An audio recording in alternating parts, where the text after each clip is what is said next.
On a souvent l'image de Rimouski comme une ville qui est tournée vers la mer. On parle beaucoup de la mer, autant en termes d'attrait touristique qu'en termes de ressources naturelles. On est vraiment tourné beaucoup vers la mer. Puis on oublie qu'il y a une grosse partie de notre patrimoine, une grosse partie de notre région qui en fait est tournée vers la forêt. Ça occupe vraiment une grosse part, dans le fond, des activités économiques, du patrimoine et culturel et humain et social qu'on a à Rimouski, dans le Bas-Saint-Laurent, mais à Rimouski, qui vient de la forêt. Fait que pour nous, c'était comme une façon de mettre en lumière cette dualité-là, de dire, on va s'intéresser à la mer, oui, à tout ce qui est maritime, mais on ne veut pas perdre de vue que tout ce qui est forestier a vraiment eu un impact super important sur le développement de notre région. Puis on cherchait justement à comment le revaloriser ou le remettre en valeur, de dire, on a toutes ces ressources-là aussi qui existent juste à côté, qui sont disponibles. Fait que comment on peut faire pour les utiliser, pour les intégrer dans nos bières, pour à la fois donner un côté distinctif à notre produit, mais à la fois mettre le territoire en valeur aussi.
J'ai toujours aimé la bière, beaucoup. J'ai toujours été attiré par ça. En travaillant en restauration aussi, j'avais un intérêt pour tout ce qui était un peu bar, restauration, hôtellerie. C'est un domaine que j'aimais beaucoup. Le brassage, dans le fond, tout le côté production de bière, dans le fond, c'est un domaine que je connaissais un petit peu moins. Fait que j'ai vraiment eu l'intérêt pour ça, dans le fond, de m'y intéresser, savoir comment ça fonctionnait, vraiment pouvoir connaître la bière de A à Z, savoir c'est quoi les ingrédients, comment brasser, les styles, le type de recette qu'on pouvait produire. Fait que c'est un peu ça qui m'a amené là-dedans, dans le fond. Quand on a démarré le Bien le Malt en 2008, moi je le brassais pas en fait. Il y avait nous, dans le fond moi, ma copine avec un autre couple d'amis, c'était le gars de l'autre couple d'amis qui brassait à l'époque. Puis suite à différents événements, eux ont quitté en 2011. Dans le fond, ils ont quitté la région pour s'en aller ailleurs. Fait que c'est moi qui ai repris le brassage à partir de 2012. C'est sûr que j'étais déjà dans l'entreprise depuis le début, j'avais fondé l'entreprise. Mais j'ai vraiment appris par moi-même, dans le fond, en lisant, essai-erreur. Je me suis comme lancé là-dedans un peu sans filet. Puis c'est comme ça, au fil du temps, que j'ai appris à brasser, à produire la bière.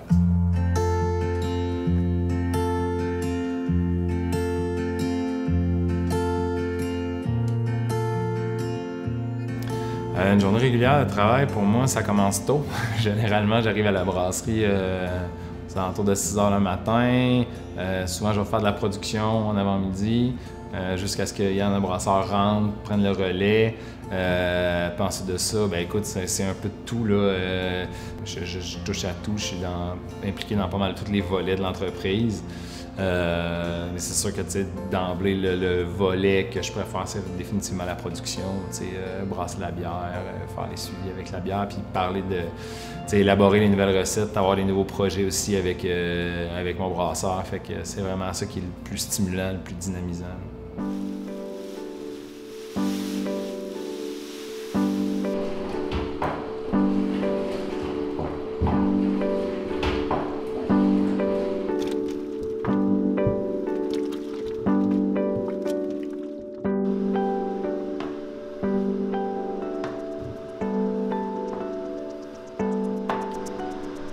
La brasserie ici a ouvert il y a 10 ans. Donc moi, je venais pas mal depuis que c'est ouvert, je venais quand même assez régulièrement. Je suis un client régulier ici. Donc quand Denis, qui est propriétaire ici, a entendu parler que je brasserais à la maison, puis tout ça, puis ça m'intéressait beaucoup. Mais en ce moment-là, il est venu me parler, puis là, on a décidé à ce moment-là de m'engager. Dans ma recette que je fais présentement, j'ai mis 90 kg, puis ça va donner à peu près une bière à 5 %. On fait une rousse aujourd'hui. Une bière rousse au seigle et au sarrasin. C'est sûr que de pouvoir venir brasser ici, c'était comme un rêve en fait. Vu que c'est une de mes passions, quand on m'a offert de travailler ici, ça a été tout de suite un oui directement. Je trouvais ça vraiment bien de pouvoir travailler dans quelque chose qui me passionne. C'est quand même assez rare qu'on a cette chance-là dans la vie. C'est sûr que je l'ai saisi tout de suite.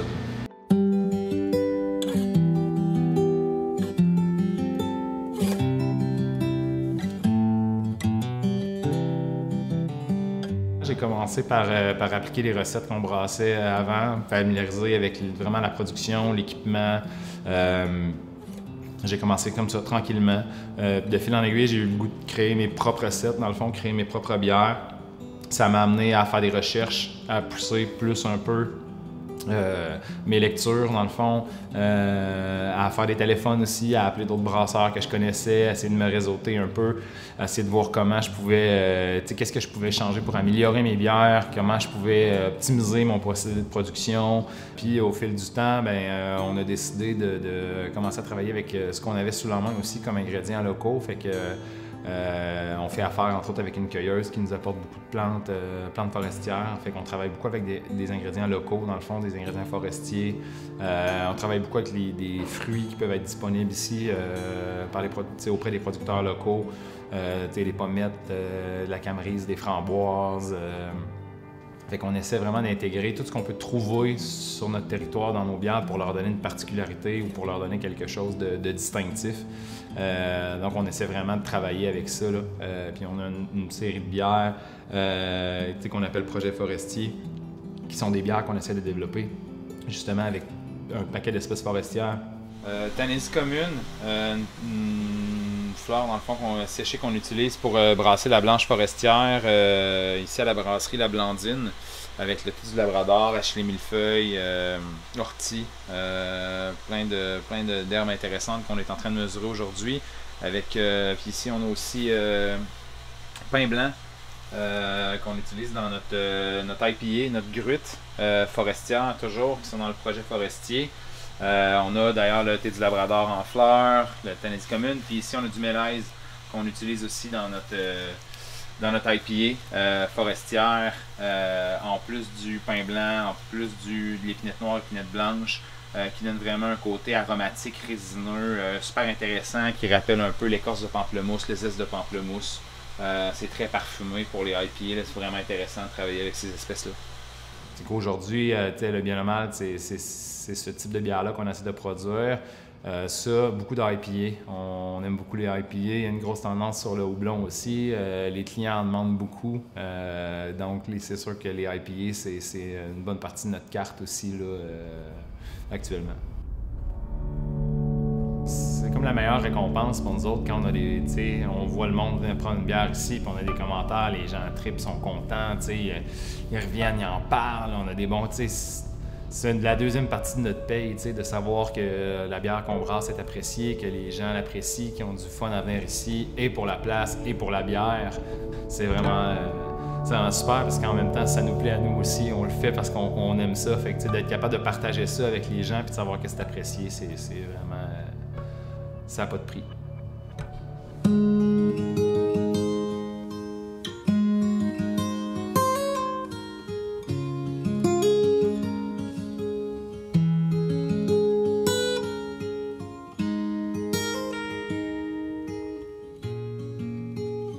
On est juste un attrait de plus, en fait. Ultimement, on vient compléter l'offre touristique qui est déjà quand même bien garnie, si on veut, à Rimouski. Souvent, les gens vont venir soit pour goûter nos bières, soit pour un autre attrait, puis finalement, ultimement, ben, ils découvrent un peu tout en même temps. Fait qu'on vient vraiment compléter puis bonifier l'offre de tourisme à Rimouski, là, à mon sens, avec ce qu'on offre comme bière avec, au pub, finalement.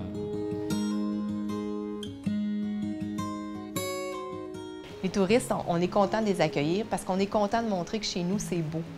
On est fiers de notre région, on est fiers de ce qu'on a, on est fiers de leur offrir les activités qu'on a aussi. Rimouski, qui est une ville qui est construite sur le bord du fleuve, on a une belle promenade qui longe le fleuve sur tout le centre-ville. Centre-ville dynamique où il y a beaucoup d'activités, une grosse université, beaucoup d'attractions aux alentours de Rimouski, le parc national du Bic, le magnifique parc du Bic qui borde le fleuve, dont le tiers du parc est de l'eau. Donc, il y a des anses, il y a des pics, il y a des îles, des îlots, tout ça. L'observation du phoque. C'est un magnifique parc.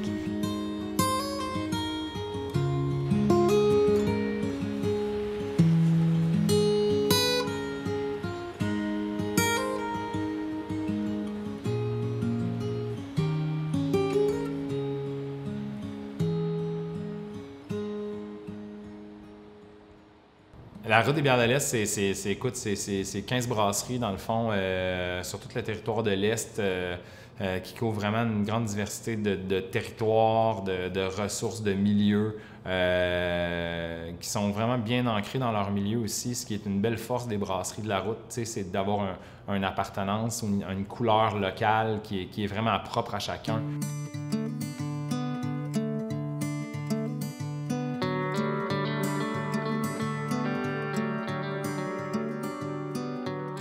La route, ça montre l'esprit de communauté qu'on a, le plaisir qu'on a de travailler ensemble, de s'entraider, de tout travailler à chacun de notre côté, mais ensemble en même temps à produire la meilleure bière possible, à la mettre en valeur, à la mettre de l'avant. L'idée de base de la route des bières de l'Est, ça avait été propulsée à l'époque par le bien le malt, mais la route des bières de l'Est telle qu'on la connaît aujourd'hui, sans l'implication des autres brasseries, ça n'aurait pas été possible. C'est vraiment un travail collectif, puis c'est vraiment l'implication de toutes les brasseries ou de certains membres des brasseries au sein de la route qui ont permis de développer, dans le fond, le produit touristique qu'est la route des bières de l'Est. On a eu l'idée, mais tout le développement puis la promotion qu'on connaît de la route, c'est les brasseries ensemble qui l'ont fait.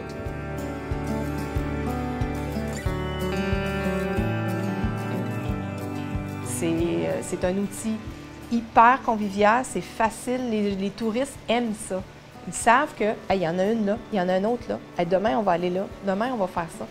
C'est peut-être plus un à côté, une activité de plus, une façon de faire découvrir le Bas-Saint-Laurent d'une autre façon que par des activités, que par les restos. On la fait découvrir, oui, par le houblon, mais par le contact des gens de la place aussi. Donc, c'est les touristes et les gens de la place se mêlent ensemble pour faire découvrir puis faire connaître la région, le Bas-Saint-Laurent, le Kamouraska, Rimouski, le Témiscouata, Ponégamouk, tout ça. Fait que ça rend la chose plus authentique puis plus